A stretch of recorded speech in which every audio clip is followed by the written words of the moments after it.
Gracias, vicepresidenta. En relación con el anteproyecto de Ley General Tributaria, lo que hemos planteado y ya es conocido, pero vamos, en ese sentido lo reitero, es la mayor novedad, es la incorporación de esa lista de deudores pendientes con la Hacienda Pública, conocida como morosidad, digamos, una lista de morosidad, para aquellos contribuyentes que tienen deudas pendientes superiores a 1 millón de euros y, por otro lado, también confirmar la intención de que en esa ley y, por tanto, en el cambio del artículo 95 de la actual Ley General Tributaria se incorpore también la difusión de la lista de defraudadores, en el sentido ya sentenciados por los tribunales sobre delito fiscal. Son los dos grandes elementos. El compromiso del Gobierno era llevarlo adelante y a partir de la segunda mitad de año, una vez que tengamos esta ley ya materializada, en vigor, pues será publicable esas dos listas que sin duda alguna pues contribuirán a afianzar el compromiso, en primer lugar, de la lucha contra el fraude fiscal en nuestro país, pero también la conciencia fiscal. O sea, cuando todos pagamos nuestros impuestos, además de la cuantía correspondiente en el tiempo pertinente, estamos haciendo más fuerte a España, estamos impulsando la recuperación económica y la creación de empleo. Y, por tanto, en los próximos meses lo haremos así. El trámite ahora es el envío del anteproyecto de ley al Consejo de Estado y, por tanto, a partir de ahí volverá ya en su formulación definitiva al Consejo de Ministros para su remisión a las Cortes Generales. En relación con el cierre, el déficit del año 2014, como anticipaba la vicepresidenta, la cifra es la del 5,7%, y que incorpora una circunstancia, un pago, una devolución de impuestos, en este caso, más correctamente, extraordinario, que es una medida, por tanto, una actuación como que se llama one-off, que es el céntimo sanitario, por cuantía de unos 1.700 millones de euros, muy cerca de esos 1.700 millones de euros. Esto nos lleva a que si no hubiera ocurrido esa circunstancia extraordinaria y además referida al año 14 excepcionalmente, pues estaríamos cumpliendo con el 5,5 que comprometió el Gobierno. Pero con independencia de ello, lo que podemos decir en relación con ese cierre del 5,7, del 5,72, es que España está haciendo la política presupuestaria que está permitiendo el impulso económico, la recuperación económica y la creación de empleo, que España está haciendo la política presupuestaria en el conjunto de sus administraciones públicas que hace que hoy estemos liderando el crecimiento y la creación de empleo en la zona euro.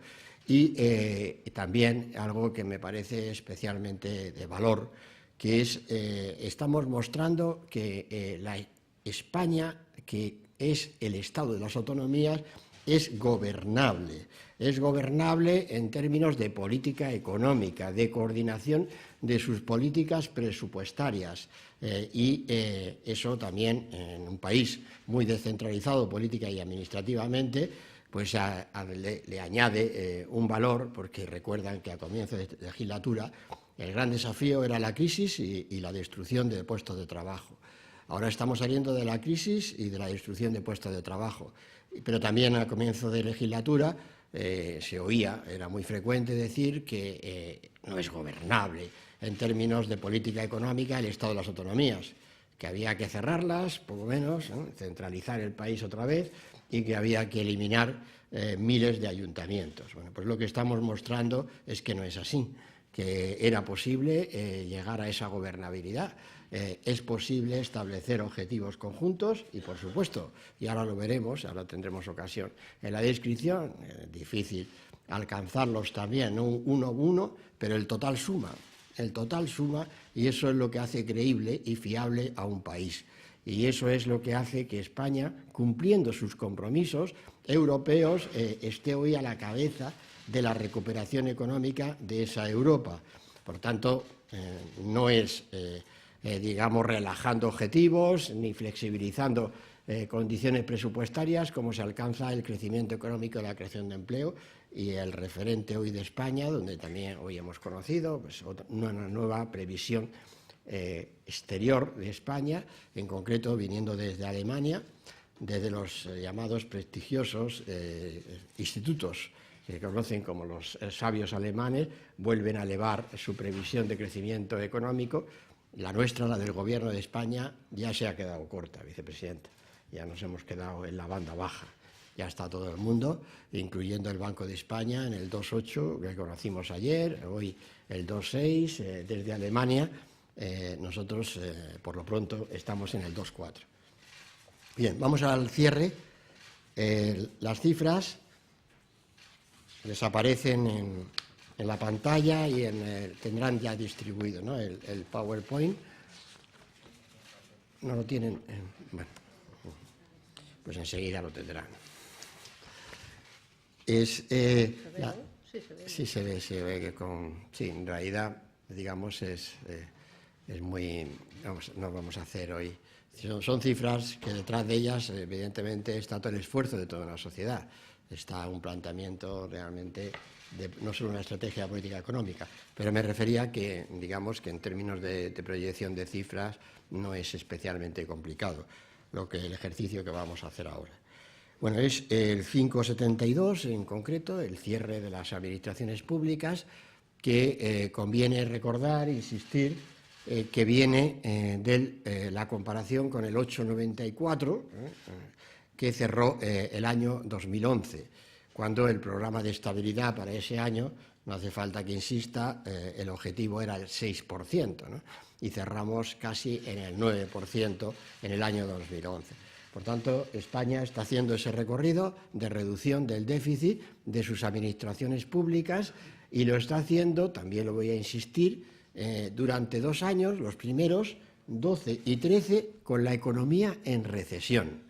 Por tanto, cuando estamos bajando el déficit público en una economía en recesión, lo estamos haciendo, estamos consiguiendo, digamos, aplicando un esfuerzo de ajuste estructural en el déficit público muy grande, de los mayores del mundo desarrollado, como se hace en el año 12 y tiene continuidad en el año 13. Y vemos como esa reducción del componente estructural del déficit de nuestras administraciones públicas es perfectamente compatible con la recuperación económica que viene a continuación.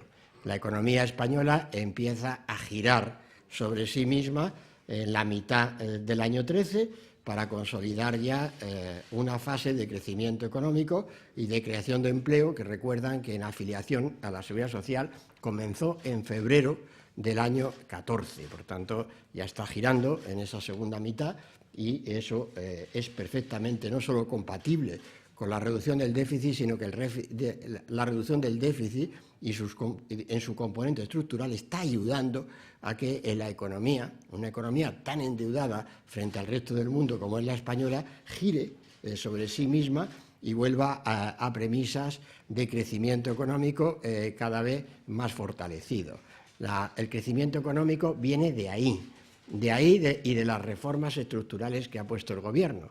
Y sobre ese crecimiento se mejora con la devaluación del euro, con la caída del precio del petróleo, pero la caída del precio del petróleo, la devaluación del euro y también las mejores condiciones monetarias facilitadas por el Banco Central Europeo son para todos los países europeos. Y donde hay crecimiento económico, que se va, como decía, en esas previsiones alcistas, ¿no?, cada vez más, refiriéndose a ese entorno del 3%, es en España y no en otros países europeos. Esta es la conclusión que tenemos que sacar de la lectura económica, la lectura presupuestaria y el impacto económico que tienen estas políticas, que me parece especialmente importante también señalarlo, destacarlo, sobre cuando en Europa se sigue discutiendo de si más flexibilidad, más relajación presupuestaria o menos relajación presupuestaria. España está cumpliendo y está creciendo y creando empleo. Bien, cuando vemos en el 14, la columna del 14, pues realmente la distribución La distribución, obviamente, no se puede comparar con el objetivo de la senda de la recomendación ECOFIN, puesto que la distribución entre subsectores de las administraciones públicas corresponde al Gobierno de España, al Consejo de Política Fiscal y Financiera, obviamente a la Comisión Nacional de Administración Local y, en suma, por supuesto, al Consejo de Ministros. No es objeto del planteamiento europeo. Por eso la comparación de la recomendación del ECOFIN solo se puede hacer con el 5-5-8 programado. Y luego ya por sus sectores nos tenemos que ir al programa de estabilidad del Reino de España, remitido hace algo más, un poco más de un año, 13 meses, a la Comisión Europea. Entonces vemos cómo la Administración Central, primero los cuadros sin ayuda financiera y después con ayudas financieras, que es la parte baja y separada, el segundo cuadro que aparece en esta misma proyección. Ven cómo la Administración Central, sin ayudas financieras, incluyendo Estado y Seguridad Social, ven cómo está prácticamente cumpliendo respecto de lo que fue el programa de estabilidad.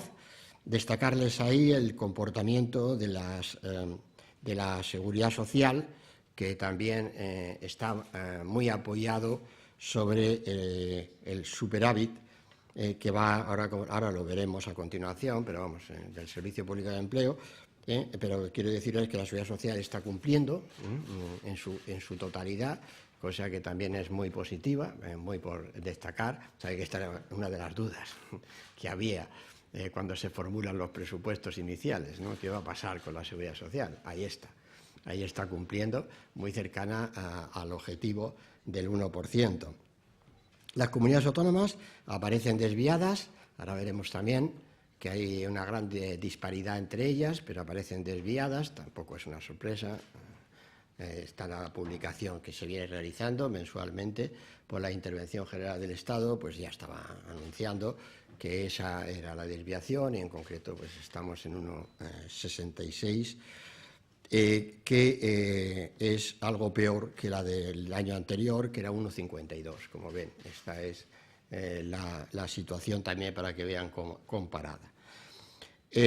Las corporaciones locales, que son las que también aparecen en superávit, en claro superávit, prácticamente nuestros ayuntamientos y diputaciones arrojan el medio punto largo de superávit presupuestario en términos de contabilidad nacional, que ayuda a compensar al otro gran actor de nuestro sector público territorial, que son las comunidades autónomas. No les compensa por completo la desviación, pero sobre el objetivo inicial de corporaciones locales del 0, como recuerdan, que es, bueno, y está ahí, no hace falta que recuerden, quiero decir, tirar de memoria, está ahí en la comparativa del cuadro, pues ahí tienen como efectivamente, cierran mejor y muy en línea con lo que fue el cierre del año pasado. Bueno, todo esto es provisional, evidentemente, ¿no? Esto quedará completamente cerrado a finales de septiembre y remitido, por tanto, también segunda remisión a Eurostat. Pero estamos, digamos, en la primera fase provisional, pero vamos, en nuestra perspectiva es que no se desvíe mucho sobre lo que es la remisión que hoy mismo se hacen a las autoridades comunitarias. Seguimos viendo que en lo que es la propia historia desde el 11, en SEC 2010, de la capacidad o necesidad de financiación de nuestras administraciones públicas por sus sectores, la tienen ahí también relatada, y como en el programa de estabilidad, que tendremos que actualizar a finales de abril, pero lo que se está programando para la siguiente legislatura son dos hechos muy relevantes. El primero, el más importante, el que da sentido a todo, es la creación de empleo. Es que España, la próxima legislatura, puede alcanzar los 20 millones de ocupados, que realmente es lo que anunció el presidente del Gobierno en el último y reciente todavía debate del Estado-Nación, lo que significará que este año la creación de empleo junto al año 14-15, pues conseguiremos los españoles, porque lo hacen los españoles, crear 1 millón de puestos de trabajo. Y de continuar a ese ritmo, pues tendremos 20 millones largos de ocupados en esa legislatura. Y también eso se corresponderá con el equilibrio presupuestario.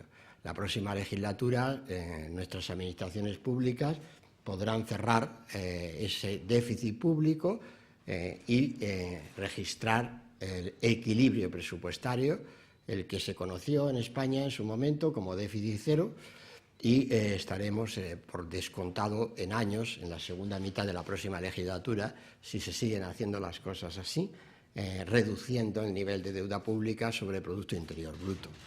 Y, por tanto, estos serían los dos grandes objetivos, el equilibrio presupuestario y la reducción de la deuda pública sobre el Producto Interior Bruto, que es lo que también vendrá a reforzar la recuperación económica, a darle calidad y a darle continuidad. Bueno, la siguiente es un gráfico que es también, para que verlo con perspectiva histórica, desde los años 90, recordar que en el año 95 el déficit público era el 7% del Producto Interior Bruto y cómo ese déficit público se ha conducido hacia el equilibrio presupuestario en el comienzo del nuevo siglo, los primeros años del siglo XXI. Y a partir de ahí se registran superávit y cómo cae el déficit, cómo se abre la brecha del déficit en este caso, ¿no? Cómo cae en sentido de que se amplía, ¿no?, extraordinariamente el déficit público en nuestro país hasta un punto que ciertamente explica también la dimensión de la propia crisis económica que hemos vivido los españoles. No solo en términos de empleo, esto es una de las causas de por qué se destruyen tantos puestos de trabajo en España. Como ven, también por sus sectores, cómo están los diferentes subsectores de nuestras administraciones públicas, son las barras y cómo se va corrigiendo ese déficit público hasta llegar al 5,7% del año 2014. Ese es el recorrido que estamos haciendo desde comienzo de legislatura, un recorrido que sin duda alguna tiene un perfil más suave en este último tiempo, porque eso está facilitando el crecimiento económico y la consiguiente creación de empleo. Bueno, vamos a comunidades autónomas, el 1,66%, ¿cómo se distribuye? Bueno, lo tienen ahí. La distribución, en fin, difícil, no encuentro el calificativo, en el sentido mayor dispersión no se puede dar, cada uno es cada uno en ese cuadro de cierre del 2014, prácticamente. Por eso decía que las hay, pues si quieren, las agrupamos en tres categorías, ¿no? Las que cumplen, que a verlas las hay, como ven ahí, y hay que celebrarlo y felicitarlo. Ahora se los distribuyen, es que claro, quizás ya esté muy pequeñito. Exacto, no lo veo desde aquí. Eso es. No veo nada, pero vamos. Las que quedan próximas, las que quedan próximas al cumplimiento, pero en ese sentido, y las que quedan muy distantes del cumplimiento, como es el caso también de las que ya venían en términos de cumplimiento. Pero sí, necesitaríamos el papel, porque veo que es que ahora les iba. Bueno, casi ahora mientras esto, volvemos enseguida, pero quiero decir que volvemos enseguida porque es que si no, claro, la lectura, como mientras le distribuyen en papel, vamos a ver la deuda comercial, que se ve mucho mejor en términos del gráfico. Y la deuda comercial, como saben, es la deuda de las administraciones públicas con sus proveedores y, por tanto, deuda reconocida, pero deuda no pagada, no traducida en deuda pública, digamos, no formalizada, no oficializada en deuda pública. Ahí lo tienen en ese gráfico. Este gráfico es importante porque es la visión de no solo el déficit público, sino también si está ocurriendo o no que las administraciones públicas se financian a costa de sus proveedores. Eso es lo que estamos viendo en ese gráfico. Y ese gráfico es muy expresivo de que en España, a partir del año 2004, siempre igual, se va para arriba la deuda pública, en el sentido de que ciertamente la deuda pública, estoy diciendo la deuda comercial, es decir, la financiación a costa de proveedores, a partir del año 2004, con lo cual todavía es, digamos, más difícil de entender cuando las administraciones públicas están registrando superávit presupuestarios, superávit presupuestarios también a costa de no pagar proveedores. Interesante consideración.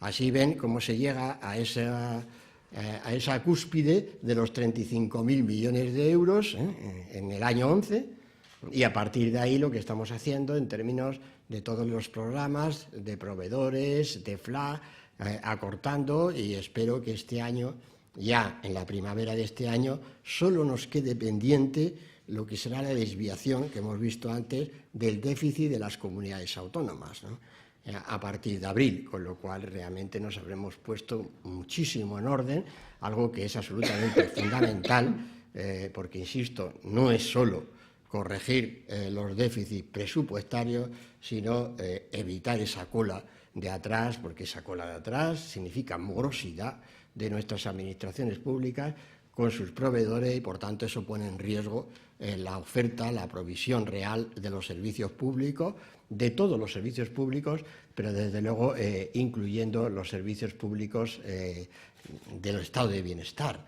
sanidad, educación, buena parte de prestaciones sociales y, por supuesto, los servicios que presten nuestras corporaciones locales. Bueno, aquí ya aparece el papel, con lo cual ahora vuelvo sobre los que son más difíciles de ver las cifras en pantalla, ya las tienen. Pero vamos, podemos, antes de volver a las comunidades autónomas, acabo esta explicación. No acabo, vuelvo ahora a las comunidades autónomas, pero digo que acabo en el sentido de lo que hubiera sido el orden natural, sin retorno, con las corporaciones locales, que han hecho pues una excelente tarea realmente de saneamiento presupuestario, por supuesto que también favorecidas por programas como fueron el plan de proveedores y también, obviamente, por el cumplimiento de una normativa muy exigente derivada de la propia Ley Orgánica de Estabilidad Presupuestaria y Sostenibilidad Financiera, y en concreto por la tan conocida regla de gasto, que voy a citar con permiso de mis secretarios de Estado, en el sentido de que es bien conocida, le aseguro, a los gestores de las administraciones públicas. Bien, esto hace que, planteándolo así, por los grandes ayuntamientos de España, no solo la cifra del total, sino ven como los grandes ayuntamientos, en tamaño me refiero, entre los grandes son todos, obviamente, por la tarea que desarrollan, pero me refería en tamaño de habitantes y, por tanto, de presupuesto, pues también ven cómo están en superávit, algunos de ellos en una evolución realmente muy notable, como ven ahí. Destaca el superávit de Madrid, con 1.330 millones de euros, lo que le ha permitido también una reducción de la deuda pública que tenía el ayuntamiento, que sigue teniendo muy alta, pero que la ha bajado a casi en un tercio la deuda pública estos años. Por tanto, eso también hay que valorarlo mucho, es muy positivo. Y como ven, pues Barcelona también tiene un superávit, ya tenía en el año 11, pero lo ha mejorado. Y también Málaga, que tenía un pequeño déficit, pasa superávit de 105. Sevilla también hace una operación de saneamiento que la lleva a un superávit de 76 frente a un negativo, un déficit de 32. Valencia, desde un menos 25 a un 133. Y Zaragoza, menos 2,7 a 63. Bueno, total de ellas, pues como ven, un superávit de las poblaciones de las ciudades más grandes de España, de 1.900 millones de euros, lo cual explica buena parte del 0,5 obviamente pues está radicado en el comportamiento de los grandes y por supuesto a lo que se suma la práctica totalidad, la inmensa mayoría de los municipios españoles. Vuelvo a las comunidades autónomas, ahora que lo tienen ahí y lo pueden leer perfectamente. Decía que la característica del total, del 1,66, es la dispersión, que nos permite pues también darle, digamos, una diferencia, establecer unas diferencias entre las comunidades autónomas que cumplen, incluso quedan por debajo del 1%, como son el caso de Canarias, bueno, el 1,02%, realmente de Galicia, que está en el 1%, después lo está también Navarra y País Vasco, exacto, y Castilla y León, que está en el 1,1%, y a partir de ahí también está muy cerca Andalucía, que también queda en el 1,1%, 1,16%, o sea, realmente por eso. Y a partir de ahí también hay muy cerca también el 1,21% de La Rioja, o sea, queda...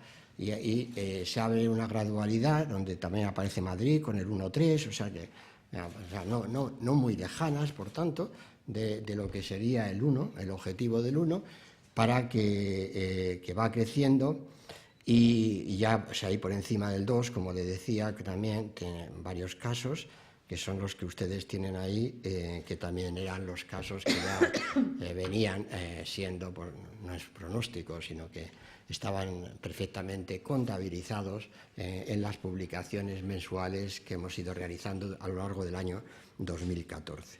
Luego, si quieren, entramos en por qué se ha llegado a esa situación, pero ahora lo importante es que el cierre ha sido bueno y ese cierre contribuye a la credibilidad y a la confianza de España y por tanto, es un motor de recuperación económica y de creación de empleo, que es para lo que sirven las políticas presupuestarias. Muchas gracias, vicepresidenta. Muy bien, muchas gracias.